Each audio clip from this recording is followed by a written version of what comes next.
All right, here we go.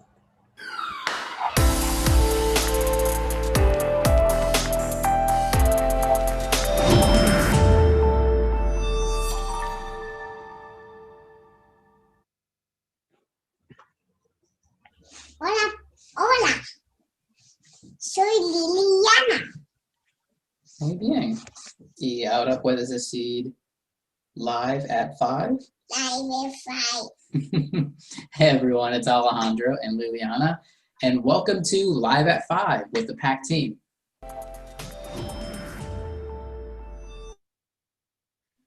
Oh my, that you can't get tired of that. You can't get tired of Yo soy Liliana. Live at 5. Well, thank you very much. Welcome everyone. It's Friday, PAC Live at 5-ish. Welcome our PAC team. Everybody's here. We're all really excited today. We have a very special guest. I don't know if you noticed, we have somebody here. Today, we are focusing on meeting our friend and getting some special time to celebrate artist and author Judy Stock. Hi, Judy. Thanks for being with us. Hi, thanks for inviting me. So we're thrilled to have you. So this week we've been talking about some articles from the Online Dementia Journal. And Judy was a contributor this past month in September. Now, Judy is a part of our core team, a person who was recently diagnosed with, Judy, what was your diagnosis? Alzheimer's. Alzheimer's disease, yeah. But somehow I found out that Judy, what was your profession in a past life? Journalist. What was a journalist and also you did something else. Art. Yeah, she had degrees in both writing and art. So I wondered if she would share with us some of her poetry that she has from a while back. And one of her poems actually won an award. So we together chose 2 of her poems. And while we were deciding which poems, she mentioned that her favorite thing to do now is collage. So she showed me some and I said, oh my gosh. So if you're curious, she has one collage that she had already done that she matched up with one of the poems we had chosen. And then she went ahead and she made a collage just for the other poem that are now published in the journal. So I encourage you to go. So here's what we're going to talk about today, team. We're going to look at Judy as the person living with dementia. So often when we are looking at what people can do or what is changing, we look at things that we can change and things that we can't change. So if we're looking at Judy, is Judy, do you think, going to be in the can change or needs support? So, Catherine, when you're talking about these categories, the left side, brain changes, the person, wellness, health, and fitness, those are things we want to know about and that we don't really control, but we do know who they are. And on the other side, we have the environment, the stakeholders, and time, and that's the stuff that we actually can do something with. We can change to make it more supportive. And so Judy fits on the person side, right? Because Judy, you're a person, right? Hey, Judy. Judy's a person. So the thing that's really cool is I was sharing with Teepa. Yeah, so we're looking at what do we say about the person and their abilities. It's really looking at what I was traditionally liking, good, which oftentimes is also what I'm good at, right? Because for me, I'm gonna think about well, I'm not really good at it. And so Judy, having you here brings a sense of like wonder for me, because I have seen the collages now that I recognize what the article was. That's like something that I've never had in my being, in my past, in my present, to do anything even remotely close to what looks like a nice collage, Judy, or anything artwork. So thinking about the person, it's what I'm good at. It's often what I like, or sometimes the things that I don't like because I'm not so good at them. Yeah, so we're looking at the person and who they were and what they like, what they don't like, what they like to do, what they're good at. And so we have a phrase that we use.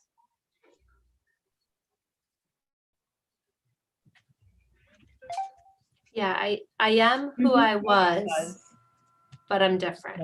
But I'm different. So what's interesting is Judy shared with us that she said, "What do you remember what you told me about how much writing you have been doing in the past while?" Uh-huh.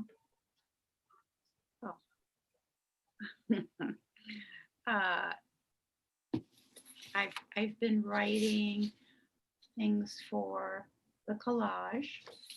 Yeah, you've been writing things for her collage. And that came about because she had said she wasn't writing poetry anymore. So we thought, when she started showing the collage, we said, what's that story there? There's a story in behind this collage. We got curious. So Judy said, okay, I'll say the stories into a microphone because I'm not writing anymore. And then something happened. Judy found out she could write a story. So Judy, would you mind sharing with us one or two of your collages? Absolutely. Absolutely. Sure. Okay. This is the first one. It's a cat and dog, and they're together. And of course, I had to write something about them being together. So hold on. Okay. Grace and the cat, Roger, the dog, are great friends. As you can see, they hang out together and spend lots of time playing with their toys. Grace was a stray cat without a home, and one day when Roger was out in the backyard taking in the sun, he noticed that this cat that looked like she didn't have a home to call her own. The cat kept coming around to see Roger, the dog, so finally invited the homeless cat into the yard and they became best friends. Roger shared his dog bone and Grace played with the bone and the dog for hours. When they got tired, they curled up together and took a snooze until it was time to play again and again. Best friends are always good to have.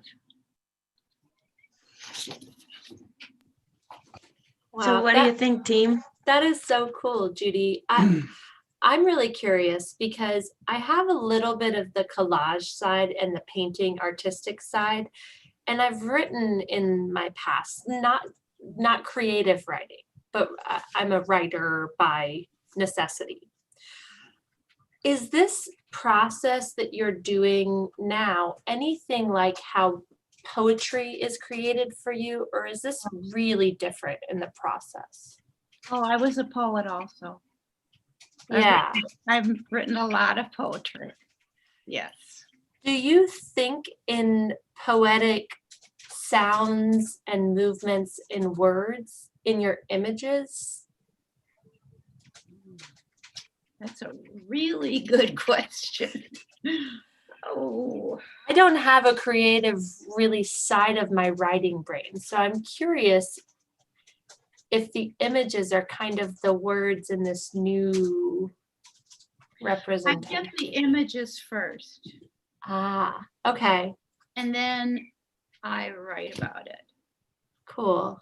Yeah. That's really, really impressive. I love hearing it come together because poetry, like your images, people can take from it all kinds of different meanings and stories. And even with the story, there's so many different underlying meanings. So really cool. Thanks for sharing that. Yeah, and it's really neat is I came to learn, speaking about who Judy is I have discovered her absolute love of animals. You have lots of animals in your lives, Judy. Yes. We have Zoe, the chocolate lab, who is huge and all over the place. And we have two cats that are indoor cats, and Maury, who is an outdoor cat. Recently adopted, even though he had lived somewhere else, they've adopted him into their home. I've known him for years. Yes. So I learned information about Judy just from her artwork and her story work. So Judy, would you like to share another one with us? It would be an honor and a pleasure. Sure.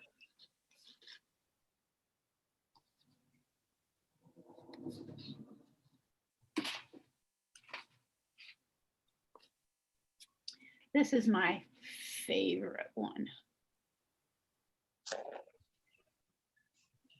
Can you hold it up just a little higher? There you go. Thank you, Judy.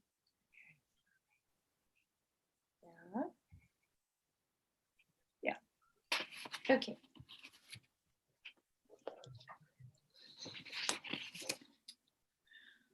I call it Baby Ruth.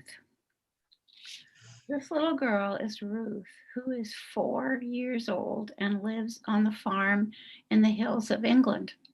She misses nothing and questions everything. She is interested in the world around her and has a rich inner life all her own. She has no sisters or brothers, so she makes up stories to tell her dolls. Her favorite doll is her angel doll. Ruth takes her to bed with her every night to keep her safe. Morning is another day, and she is up at the crack of dawn just to make sure she doesn't miss anything, like picking fruit off the tree and helping bring in eggs from the chicken coop. The end. That's it. Well, thank you, Judy. So something I noticed is there's a great deal of, I hear a lot of poetry in there myself, in the way you speak and your cadence. That's what I noticed. Team, did anybody else notice anything you want to share? I noticed that when you mentioned the title, Judy, for me, I got a huge smile because although I know you're probably talking about baby Ruth in the picture, my mind brings up a wonderful candy bar as well. Right. So that was wonderful for me to hear, and it gave me a nice big smile. And I was also curious, Judy, I was wondering about where you find your images, because I've tried a collage before as a high school student, and then I tried it again on my own to try to be creative. But this was before I had my own printer and I could find everything on. So I was curious about, are you finding the images just anywhere, or do you go out and search images in particular? Magazines. Magazines for you. That's it. Yeah. I used to go to the library because they had magazines for sale for 15 cents. Oh, that's a really good place. But now the libraries are closed. So Right. I've asked friends to keep them for me. Okay. So this So for you, it's more about finding the right image and what you get versus you have the image in your head and I know exactly what I want. I know exactly what I want. When I Yeah. see it, I cut it out. Mm-hmm. Gotcha. I don't have to use it right away. So I have a lot of images. Yeah. Very cool. So you just, so Judy, I hear you choose images that you like, you stockpile, and then when you're ready to be Right. creative, Right. then you have all these things that you already know you like ready to choose from. I have all that to choose from. That's right. Yeah, so I was just wondering, do you have them in boxes, or do you have them in folders, or are they just kind of laying around? Oh no, they're not laying around. Okay, I didn't think so, but are they? I was wondering if they were categorized. So like you put. No, I've gone from large, which is the background that I use, Mhm. and then the smaller, and then the smaller. So they're stacked. Oh, cool. Three tall, and I'm overdone with them. I need some more room. Oh. So team, when we think about going back to where we started, who I was, what do you notice about Judy moving from poetry to this sort of prose storytelling? I think the thing that stands out, Catherine, is that thing you said. I am who I was, but I'm just different.